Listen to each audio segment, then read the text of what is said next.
बिस्मिल्लाहिर्रहमानिर्रहीम। अस्सलाम वालेकुम स्टूडेंट्स। आज हम एफएससी फर्स्ट ईयर केमिस्ट्री के चैप्टर 1 के नेक्स्ट टॉपिक को स्टार्ट करना चाह रहे हैं। नेक्स्ट टॉपिक का नाम है मोल कैलकुलेशंस। मोल कैलकुलेशंस की अगर हम बात कर लें, केमिस्ट्री में बहुत ही इंपॉर्टेंट टॉपिक है स्टोइकोमेट्री के रेफरेंस से।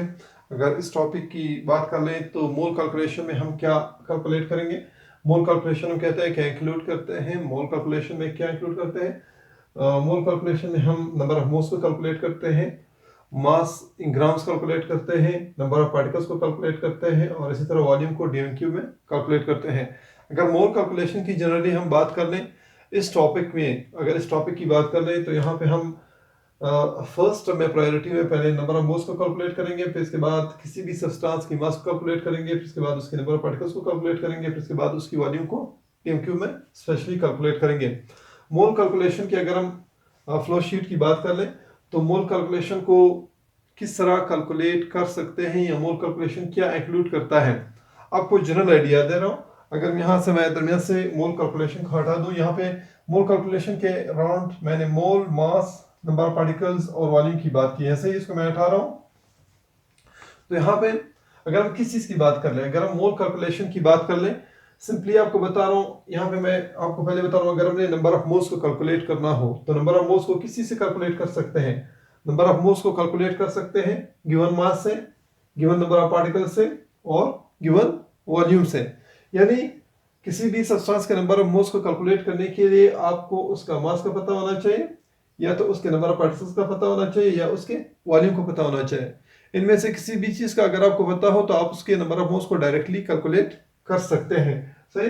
नेक्स्ट, अभी अगर हम क्या कर लें, अगर हम इसको देखना चाहें तो हम लिख सकते हैं कि हम क्या कर सकते हैं, हम नंबर ऑफ मोल्स को कैलकुलेट कर सकते हैं, किसी से कैलकुलेट कर सकते हैं, नंबर ऑफ मोल्स को कैलकुलेट कर सकते हैं गिवन नंबर ऑफ पार्टिकल्स से, नंबर ऑफ मोल्स को कैलकुलेट कर सकते हैं किसी से गिवन मास से, और इसी तरह किसी को नंबर ऑफ मोल्स को कैलकुलेट कर सकते हैं किसी से गिवन वॉल्यूम से। सही। नेक्स्ट में अगर हम बात कर लें, फॉर एग्जांपल हमने क्या करना है, फॉर एग्जांपल हमने किसी भी सब्सटेंस की मास को कैलकुलेट करना है। किसी भी सब्सटेंस की मास को कैलकुलेट करने के लिए हम क्या कर सकते हैं, किसी भी सब्सटेंस की मास को हम कैलकुलेट कर सकते हैं उसके गिवन नंबर ऑफ मोल से।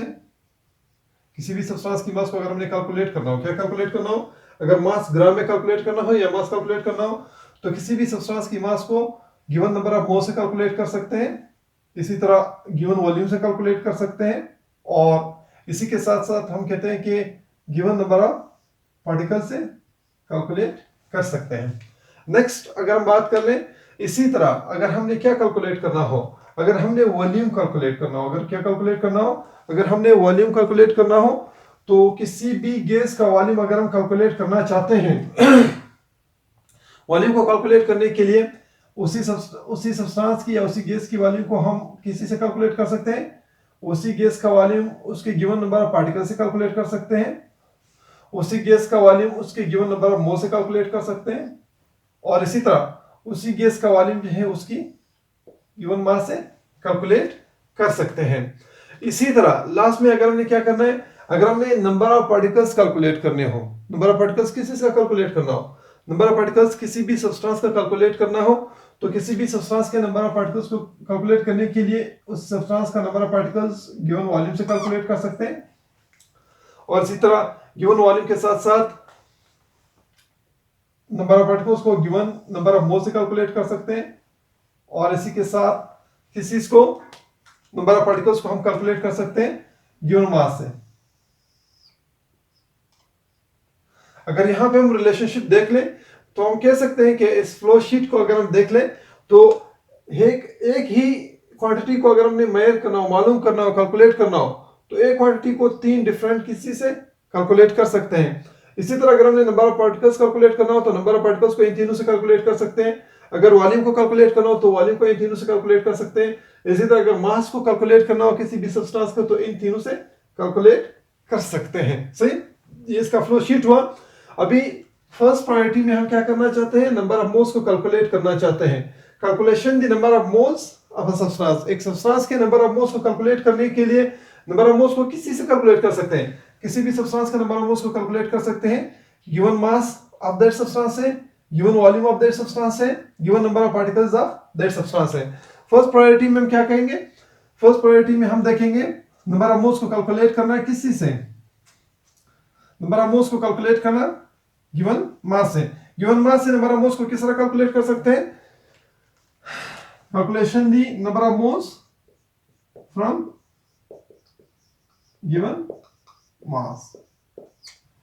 गिवन मास से नंबर ऑफ मोल्स को कैलकुलेट करने के लिए हम कहते हैं कि number of moles of a substance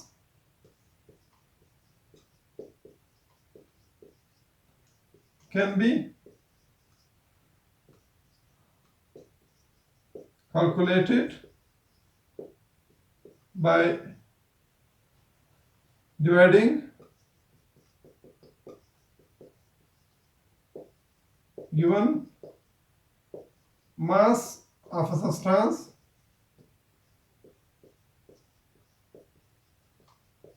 by its molar mass।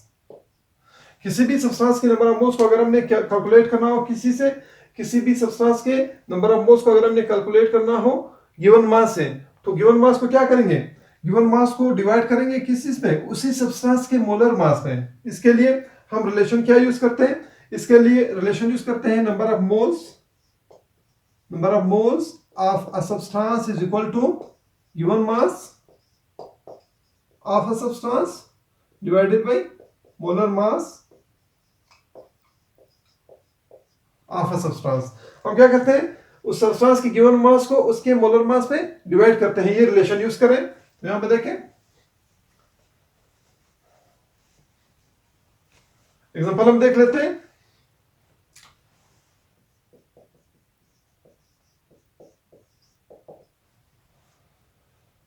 यहां पे एग्जांपल है कि 8 ग्राम hydrogen gas is equal to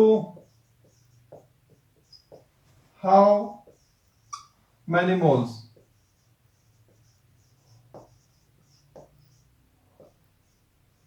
question है कि 8 ग्राम हाइड्रोजन गैस कितने मोल के इक्वल है? या यहां पे हम क्या कर लेते हैं, 8 ग्राम के बजाय इसको हम क्या कर लेते हैं, 16 ग्राम कर लेते हैं। 16 gram hydrogen gas is equal to how many mole? तो हमने क्या करना है, ग्राम से नंबर ऑफ मोल्स को कैलकुलेट करना है। सही है, डेटा लिखें। डेटा में अगर हम देखें given mass of hydrogen gas का गिवन मास कितना है? 16 ग्राम। और molar mass of hydrogen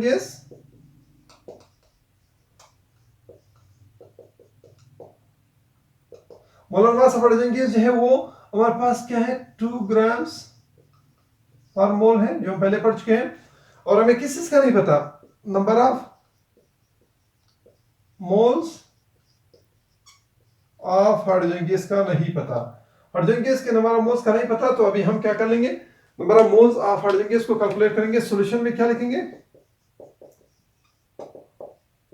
solution में रिलेशन लिख ले, नंबर ऑफ मोल्स ऑफ, यहां पे लिख सकते हैं हम number of moles of hydrogen gas is equal to given mass of hydrogen gas divided by molar mass of hydrogen gas। given mass of hydrogen gas को किस चीज पे डिवाइड करेंगे? हाइड्रोजन गैस के मोलर मास पे divide करेंगे। तो यहां पे देखें, number of moles of hydrogen gas किस चीज के इक्वल है? Number of moles of hydrogen gas is equal to given mass of hydrogen कितना है? 16 ग्राम है। कितने ग्राम है? 16 gram hydrogen gas divided by molar mass of hydrogen gas कितना है? 2 ग्राम्स पर मोल है। यानी 1 मोल हाइड्रोजन गैस अगर हम ले तो 1 मोल हाइड्रोजन गैस में हाइड्रोजन के नंबर ऑफ ग्राम्स कितने होते हैं? 2 होते हैं। तो ग्राम से कैंसिल होगा, 16 को 2 पे डिवाइड कर ले तो इसका आंसर क्या आएगा? 8। और यहां पे ये पर मोल है, माइनस में है, नीचे ऊपर जाकर ये क्या हो जाएगा? प्लस हो जाएगा, 8 मोल। इसका मतलब है कि हमारे पास नंबर ऑफ मोल्स को गिवन मास से कैलकुलेट करने के लिए गिवन मास को मोलर मास पे डिवाइड करना होता है। इसी तरह अगर किसी से बात कर ले, इसका ये मतलब है कि 16 ग्राम हाइड्रोजन गैस जो है 16 ग्राम हाइड्रोजन गैस कितने मोल के इक्वल है? 8 मोल के इक्वल है। इसी तरह हम क्या कर सकते हैं, इसी तरह गिवन नंबर ऑफ पार्टिकल्स को एवोगैड्रो नंबर पे डिवाइड कर लें, गिवन वॉल्यूम को किस चीज पे, मोलर वॉल्यूम पे डिवाइड कर लें, तो नंबर ऑफ मोल्स हमारे पास आएंगे, जिसको अभी हमने क्या करना है, नेक्स्ट स्टेप में करना है।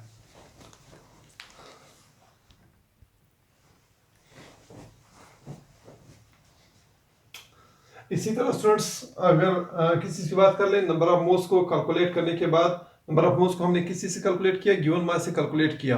नंबर ऑफ मोल्स को गिवन मास के बाद से कैलकुलेट करने के बाद हम क्या करना चाहते हैं, हम नंबर ऑफ मोल्स को कैलकुलेट करना चाहते हैं किसी से गिवन वॉल्यूम से। अगर हमें किसी भी गैस का वॉल्यूम दिया गया है लेकिन उसके नंबर ऑफ मोल्स का नहीं पता, तो गिवन वॉल्यूम से नंबर ऑफ मोल्स को कैलकुलेट कर सकते हैं। Number of moles of a gas can be calculated through dividing given volume by it's molar volume. हम क्या करते हैं, एक गैस के नंबर ऑफ मोल्स को मालूम करने के लिए किस चीज को, उस गैस के गिवन वॉल्यूम को उसके मोलर वॉल्यूम पे क्या करते हैं, डिवाइड करते हैं। सही है। तो यहाँ पे हम कहते हैं कि पहले इसको हम एग्जांपल से समझना चाहते हैं कि नंबर ऑफ मोल्स किसी भी गैस का किस तरह कैलकुलेट कर सकते हैं उसके वॉल्यूम से। तो यहाँ पे क्वेश्चन क्या है, एग्जांपल ये है कि calculate the number of moles of 89.65 decimeter cube helium gas at standard temperature and pressure। हमें 89.65 डेसीमीटर क्यूब हीलियम गैस दिया गया है, उसके नंबर ऑफ मोल्स को हमने स्टैंडर्ड टेम्परेचर और प्रेशर पे कैलकुलेट करने हैं। तो डेटा में पहले हमने लिखा है कि given volume of helium gas is equal to 89.65 decimetre cube. Helium gas का जो गिवन वॉल्यूम है वो 89.65 डेसीमीटर क्यूब हमें मिला है। गिवन वॉल्यूम कितना है, 89.65 डेसीमीटर क्यूब। और molar volume of helium gas standard temperature और प्रेशर पे कितना है, 22.414 डेसीमीटर क्यूब पर मोल है। एक मोल हीलियम गैस स्टैंडर्ड टेम्परेचर और प्रेशर पे कितना वॉल्यूम ऑक्युपाई करेगा, 22.414 डीएम क्यूब, डेसीमीटर क्यूब। सही। नेक्स्ट हमने क्या करना है, number of moles of helium को कैलकुलेट करने हैं। Number of moles of helium जो है वो अननोन है। सॉल्यूशन में क्या लिखेंगे, सॉल्यूशन में पहले हमने रिलेशन लिखा, number of moles of helium को किस तरह कैलकुलेट कर सकते हैं, गिवन वॉल्यूम ऑफ हीलियम को डिवाइड कर लेंगे मोलर वॉल्यूम ऑफ हीलियम पे। तो number of moles of helium किस चीज के इक्वल है, number of moles of helium equal है किस चीज के, गिवन वॉल्यूम कितना है, 89.65 डीएम क्यूब। हीलियम का गिवन वॉल्यूम जो है वो 89.65 डीएम क्यूब है, जबकि हीलियम का मोलर वॉल्यूम जो है वो 22.414 डीएम क्यूब पर मोल है। अभी क्या होगा, ये डीएम क्यूब इस डीएम क्यूब से कैंसिल होगा। Number of moles of helium कितने के इक्वल होंगे, number of moles of helium equal है 89.65 को डिवाइड कर ले 22.414 पे, तो इसका आंसर क्या आएगा आपके पास, इसका आंसर आएगा 4। और यहाँ पे पर मोल नीचे माइनस में है, ऊपर आकर क्या होगा, प्लस में होगा। इसका क्या मतलब है, स्टैंडर्ड टेम्परेचर और प्रेशर पे अगर 89.65 डीएम क्यूब हमारे पास हीलियम गैस अवेलेबल हो स्टैंडर्ड टेम्परेचर और प्रेशर पे, तो वो कितने मोल के इक्वल होगा, ये 4 मोल के इक्वल होगा। इसी तरह हम क्या कर सकते हैं, इसी तरह नंबर ऑफ मोल्स को हम गिवन नंबर ऑफ पार्टिकल से कैलकुलेट कर सकते हैं।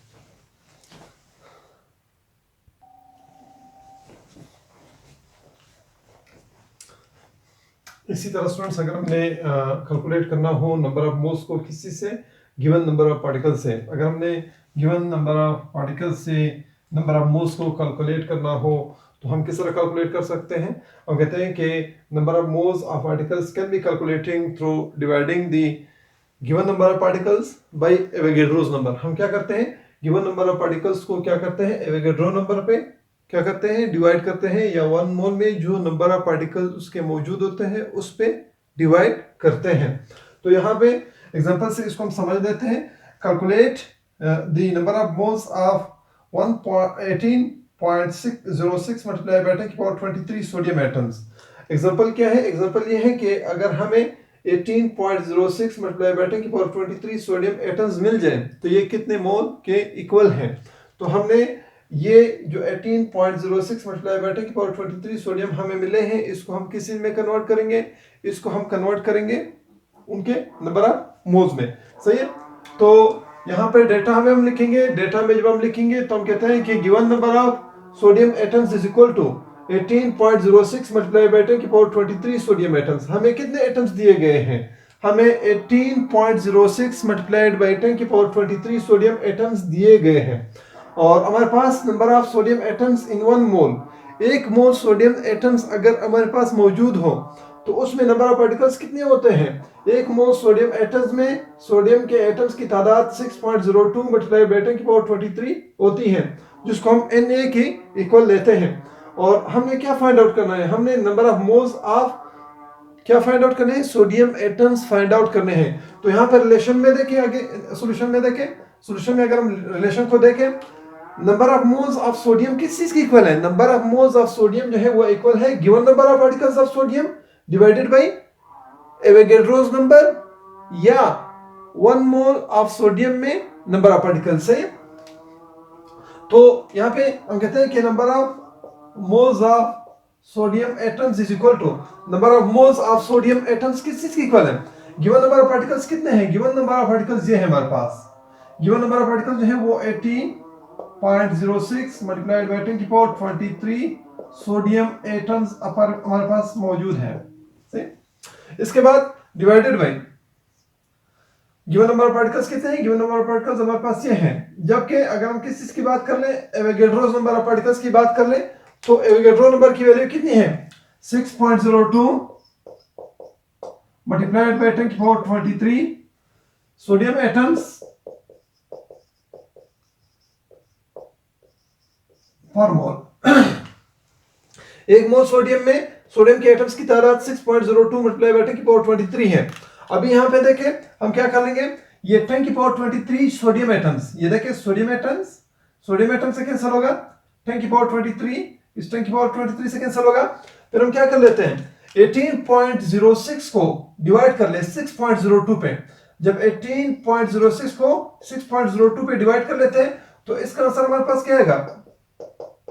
इसका आंसर हमारे पास 3 आएगा। जब 18.06 को 6.02 पे डिवाइड कर लेते हैं तो इसका आंसर 3 आएगा।